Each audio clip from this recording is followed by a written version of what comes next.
this chapter we're going to look at cell structure and cell function. We're going to cover the cell theory, talk about cell size, and then look again at the difference in our prokaryotic and our eukaryotic cells. Spending quite a bit of time on the eukaryotic cells, going through the organelles of the eukaryotic cell. So to begin with the cell theory, the unifying concept of all biology has 3 points to it.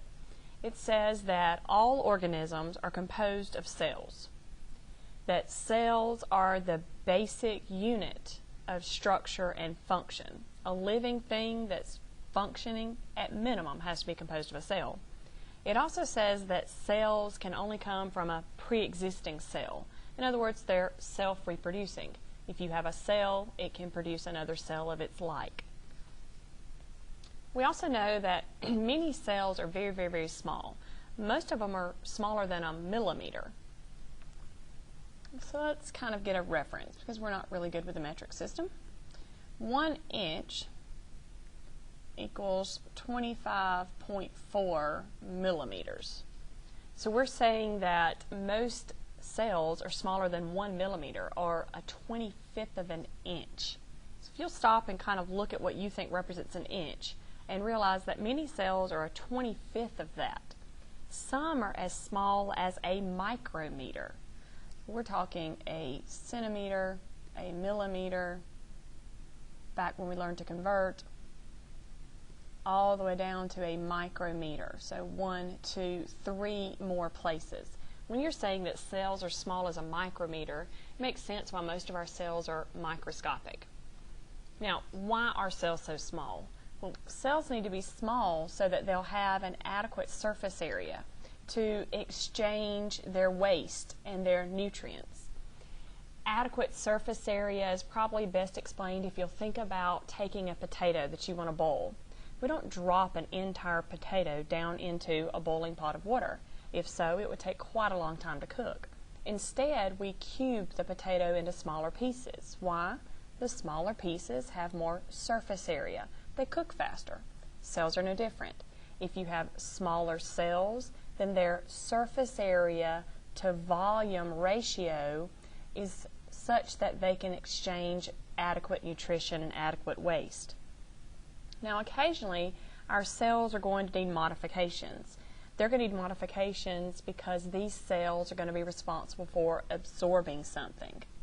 So if we have a cell, let's say that is 5 millimeters by 5 millimeters, and this cell is going to be specialized for absorbing, we might want to modify its surface so that it has more surface area. We may modify in a way such as this. These are called microvilli. Now, microvilli have increased the surface area. So instead of having a 5 millimeter surface area, we now have a surface area that is much larger compared to the 5 millimeters to this entire surface area here. Modifications such as this increase our surface area to volume ratio. And microvilli is just one example of a way we can do that. Let's look then at our prokaryotic cells. We go back to the beginning where we learned that pro meaning before, karyo, nucleus. These are the cells that do not have a membrane-bound nucleus. They're structurally fairly simple. You're looking at an example here of a prokaryotic cell. Now, prokaryotic cells are still organized, however, because they're living things, and one of the characteristics of a living thing is to be organized. So if we look at the organization of this prokaryotic cell, we want to start out and look at its envelope, its covering. The outer envelope can include the following. We can have a glycocalyx, a cell wall, and a plasma membrane. So if we look at these on this, we're going to start with the outer and work in, and the glycocalyx is the outermost layer. The glycocalyx is actually a layer of polysaccharides. So poly meant many, saccharide was a sugar. It's a layer of sugars found outside the cell wall. Now, this can be a slimy, very easily removed layer. Example of why we might wash fruit before we eat it from a store, because a bacteria such as this could have a glycocalyx, a slimy outer covering that by washing we could remove and assist our body in breaking down that bacteria. Or the glycocalyx may be very well organized, very resistant to removal, and the only way to remove it might be to cook it. In cooking it, then we can break it down. Now, why a glycocalyx? It's going to help protect the bacteria, the prokaryotic cell. It's going to assist it and keep it from drying out. Then it would have a cell wall, kind of pink in this diagram here. It's going to cover the cell. It's going to help give it some shape, protect it. It's strengthened with cellulose, that product that we can't digest, but it does act as a shape factor for the cell. And then lastly, on the inside, this prokaryotic cell would have a plasma membrane. Now this is like the plasma membrane we see in a eukaryotic cell. It's going to be a phospholipid bilayer. It's going to regulate materials entering and exiting the cytoplasm of this prokaryotic, or this bacteria in particular we're looking at. Now notice the plasma membrane, this sheath around it, this light blue. If we follow this sheath, notice that it can occasionally have these folds in here, these pockets, a mesosome. In the same way we talked about a cell increasing its surface area by folding into microvilli, a prokaryotic cell can increase its surface area using internal folds, these mesosomes, these internal folds to help it increase the surface area, or they form a pouch. We also see the cytoplasm of a prokaryotic cell. It's a semi-fluid solution. It's contained because of that plasma membrane we just looked at. And in the cytoplasm, we would have a nucleoid. Now, prokaryotic cells lack a nucleus, but they still have DNA. They still have genetic information. And their genetic information is found in a region, and the region is called the nucleoid. They may also have extra pieces of DNA referred to as plasmid. We use that to transport DNA into different bacteria. Prokaryotic cells may also have inclusion bodies, a way for them to store various substances. It's a way that a prokaryotic cell can store nutrition in it. And we even see that some bacteria, like a cyanobacteria, may contain a thylakoid, which we'll look at in a moment, that allows it to undergo photosynthesis. Prokaryotic cells also can have appendages. You have appendages, your arms, your legs are appendages. Your appendages in a prokaryotic cell are also made of protein.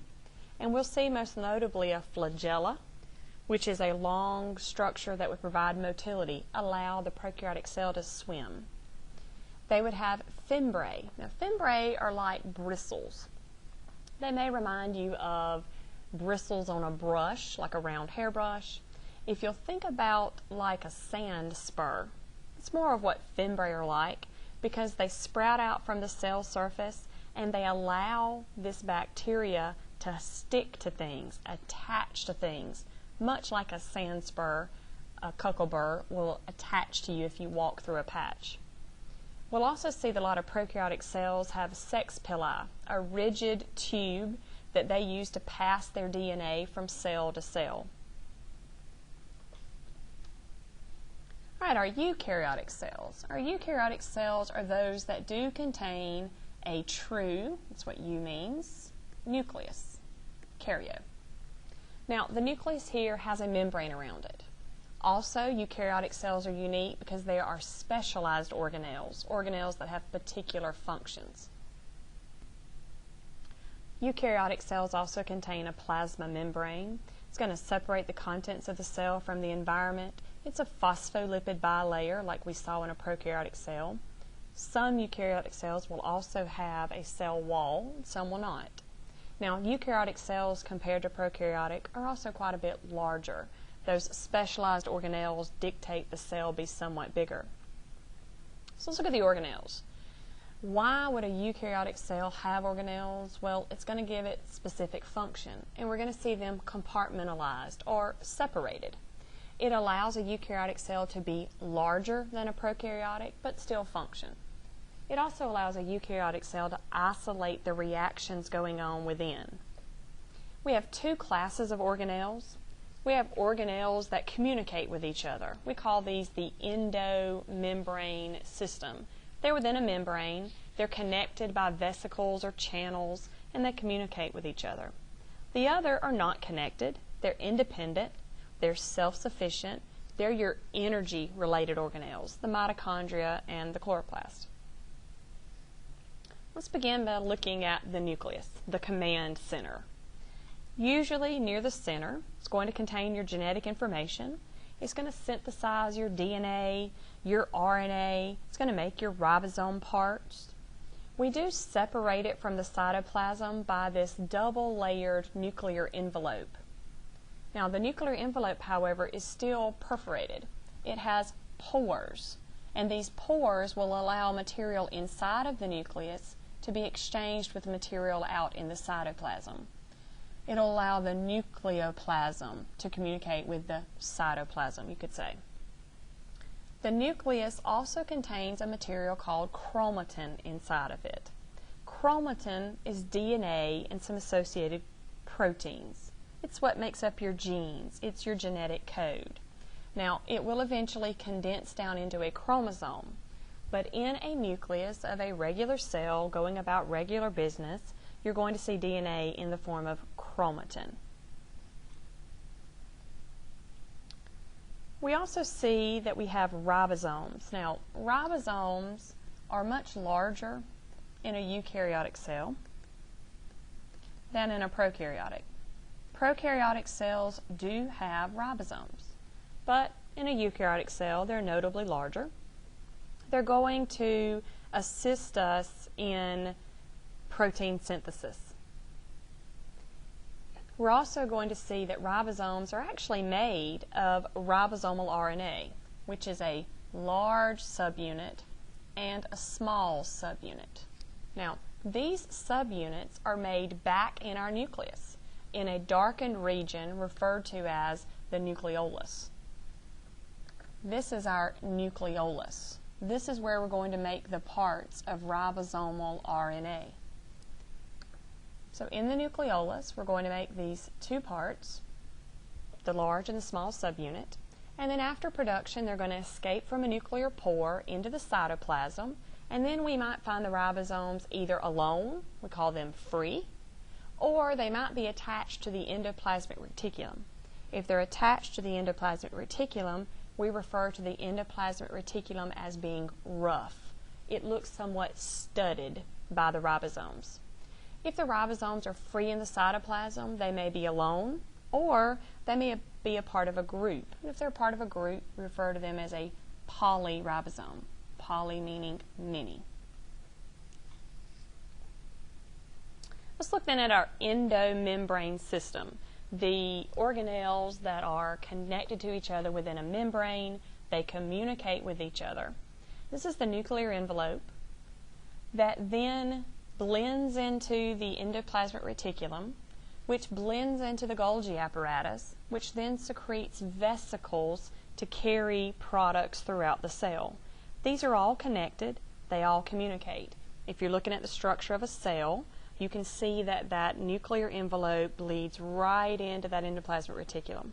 It does restrict the reactions to specific areas within a cell. It helps compartmentalize the reactions. And then we use those vesicles to transport materials to different organelles. So let's start by looking at the endoplasmic reticulum. We'll look at the rough. Why is it called rough? Because it has ribosomes on it. The rough endoplasmic reticulum is responsible for creating proteins. We say protein anabolism. Anabolism meaning to build. Now, the rough endoplasmic reticulum can also modify the proteins if needed. We can add a sugar to the protein, which would then make it a glycoprotein, putting sugar to the protein. Or it may simply leave the protein as instructed. Now, a smooth endoplasmic reticulum doesn't have any ribosomes. Well, without a ribosome, you can't make a protein. Because in reality, a ribosome is really just a protein factory. That's how we want to think about it. Therefore, the rough endoplasmic reticulum can create proteins, and the smooth, therefore, cannot. Without ribosomes, the smooth endoplasmic reticulum is responsible for synthesizing our lipids, your triglycerides, the steroids, the waxes, the lipids. Now, both the rough and the smooth endoplasmic reticulum will make a vesicle, a transportation sac. That's what a vesicle is. That can then transport molecules over to the Golgi apparatus. So the rough endoplasmic reticulum is like our factory. We're either a rough endoplasmic reticulum, where we're the factory for proteins, or we're a smooth endoplasmic reticulum, where we are a factory for lipids. Well, just because these have been produced doesn't mean they're ready for shipment. We make things in plants, in factories, but before we ship them out, we have to repackage them sometimes. Our packaging station is the Golgi apparatus. The Golgi apparatus will receive the product from the endoplasmic reticulum and modify it, repackage it, put it in a vesicle, and then transport it out. The Golgi apparatus sometimes reminds you of a flattened stack of pancakes. But you'll see why this is the endomembrane system. Everything is connected.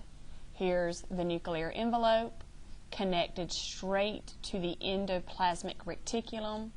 Part of it has ribosomes, therefore this is the rough. Some does not, that is the smooth. Notice both the rough and the smooth are making a vesicle, a transportation sac. The semi-truck that hauls things from one factory to the distribution center. At the distribution center, the vesicle will be merged. The semi-truck backs up to the distribution center, unloads the boxes. We unpack the boxes, we modify our product, and then we repackage it into another vesicle, ship it back out on another transfer truck. The rough endoplasmic reticulum is where we would synthesize proteins. The smooth, we would synthesize lipids. We would package them up, ship them over to our second plant, the Golgi apparatus, where any modification, repackaging, then we'll put them back in another vesicle and send them out to the plasma membrane to be secreted.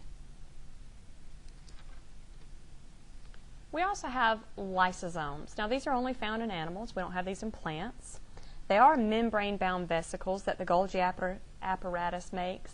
But what's unique about them is they have an excessively low pH, meaning they're acidic. They contain enzymes within them called lytic enzymes that help digest large molecules. Because of the low pH, it will allow us to digest these molecules and break them into smaller pieces.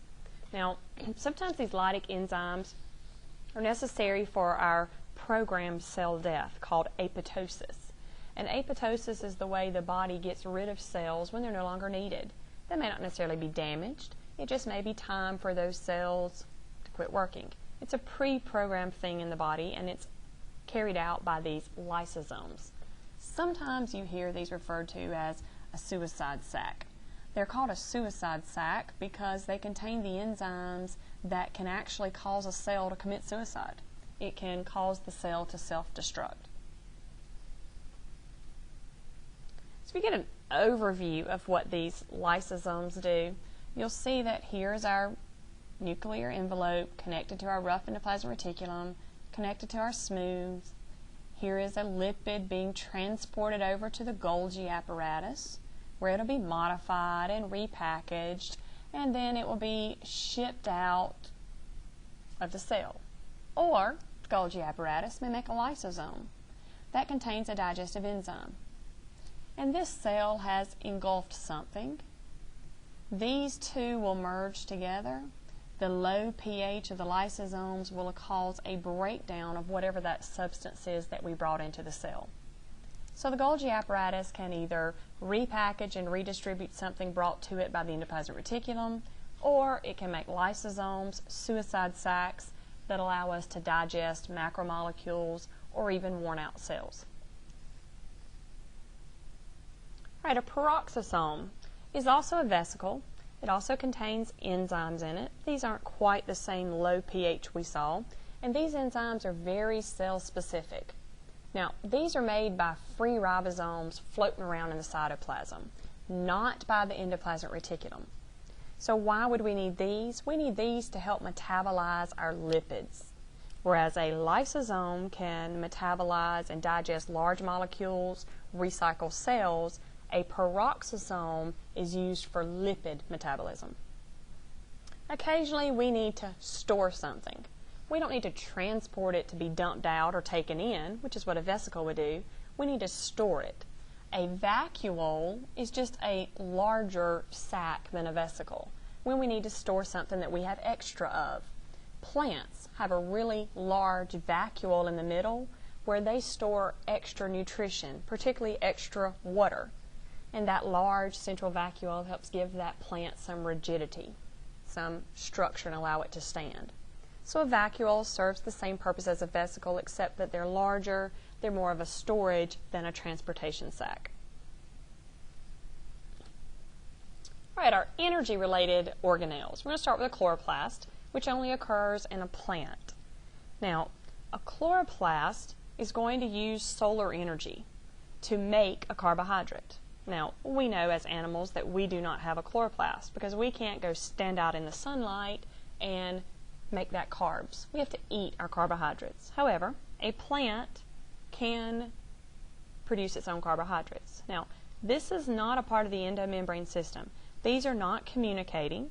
They stand alone. Their job is to make energy. So if we look at the chloroplast, it also has a double membrane, but the inner membrane folds. The inner membrane folds and makes these discs. It almost looks like a stack of quarters, where each individual disc is a thylakoid, and the entire stack is a grana. Grana being plural. I'm talking about one, it's a granum. So this is a granum. All these together are grana. Now if I were to look at that thylakoid in detail, I'll see that this is the membrane on which photosynthesis occurs. We'll look at that in detail when we get to the further chapters. Now, all the fluid here in the background is the stroma. The green coloring you see from a chloroplast is because it contains a pigment called chlorophyll.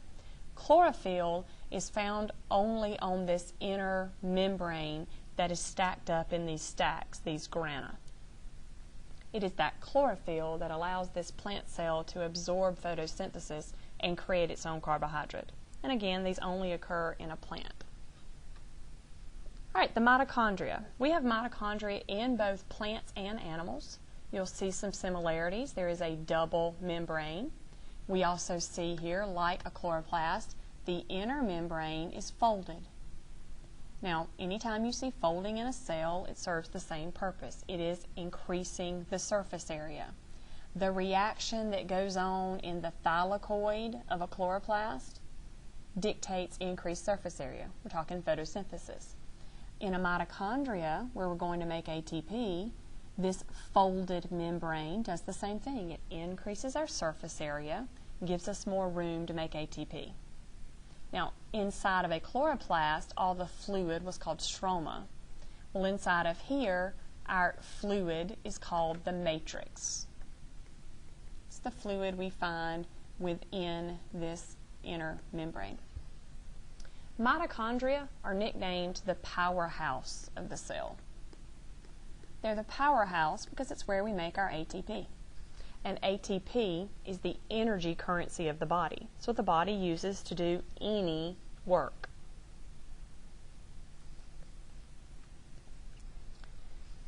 Every cell needs a skeleton.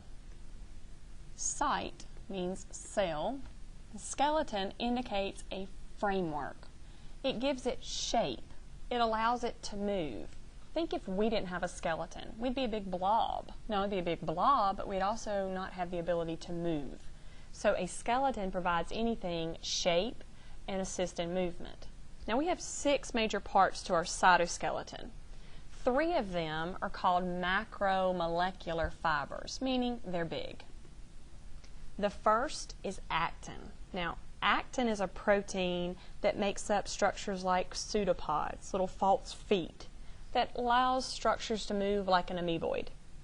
We have motor molecules. These are proteins that can attach to each other, pull, let go. Attach to each other, pull, let go, like the human muscles. The second type of macromolecule is called an intermediate filament. Now, these are for support. They make junctions between cells. They help hold together cells, whereas actin is about movement.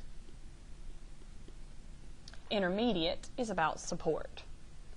Then we have a microtubule. Now, these are going to interact with the proteins to cause shape, to cause movement, but they're also going to assist in creating shape. So they're kind of a intermediary between the actin and the intermediate, because we're going to get shape with them as well as movement. The centrosome is going to help regulate the assembly. Now, the thing about these 3 is they may not always be present in a cell, because a cell can build them and break them down as needed. If we need to do a particular job, the cell contains the instructions on how to build the actin filaments, the intermediate filaments, the microtubules. So these can be assembled and disassembled based on the need of the body. So there are 3 of our 6. We also have centrioles. Now, these are little short cylinders that have triplets of microtubules. The triplets are arranged in a particular pattern. Now, this 9 plus 0 is talking about the pattern of the triplets. We would have 9 sets of triplets. So I've drawn 1, 2, 3, 4, 5 sets, 6 sets, 7 sets, 8 sets, 9 sets of triplets with no triplets in the middle. 9 plus 0. This is what's going to give you the bottom, the base of the next 2, your cilia and flagella. Centrioles occur only in animals. We say that the basal body is the bottom part of the cilia and the flagella that directs the organization of those. Now, our 5th would be our cilia, our 6th would be our flagella. So what's the real difference in cilia and flagella? It comes down to their length. Cilia are much shorter than flagella. Cilia are hair-like waves that create this coordinated movement. Flagella are much longer, therefore flagella tend to move in more of a corkscrew or propeller-like. They're still microtubules, but now they're arranged in a 9 plus 2 pattern. 9 triplets around the outside, 2 there in the middle. The length is the big difference in your cilia versus your flagella. Cilia are more of an oar-like wave back and forth, a hair-like sweeping, whereas flagella are more like a corkscrew swimming pattern. So we talked about the cell theory, 3 components to the cell theory. All cells must come from a pre-existing cell. All organisms are composed of cells. Cells are the smallest part of anything living. We said in general, most cells are very, very tiny, microscopic in fact, micrometers. Why do they need to be that small? Because they need to be small enough to ensure adequate surface area to exchange materials for nutrition and waste products. We can modify that slightly. We might add microvilli or some modification to change that cell size depending on the job of the cell. And then we looked at our prokaryotic versus our eukaryotic. Prokaryotic, structurally very simple. They do have an envelope, a 3-layered outer covering. They can have a glycocalyx, they have a cell wall, they have a plasma membrane. They do still contain DNA, but instead of having a nucleus, we have a nucleoid. You can look through the prokaryotic organelles once again, realize there are ribosomes there. The eukaryotic cells are much larger and more complex. But because they're larger, and we still have the issue of surface area to volume, we compartmentalize their organelles. It does allow them to be a little bit bigger. We have the nucleus, we have the endoplasmic reticulum, the Golgi apparatus, we have the endomembrane system.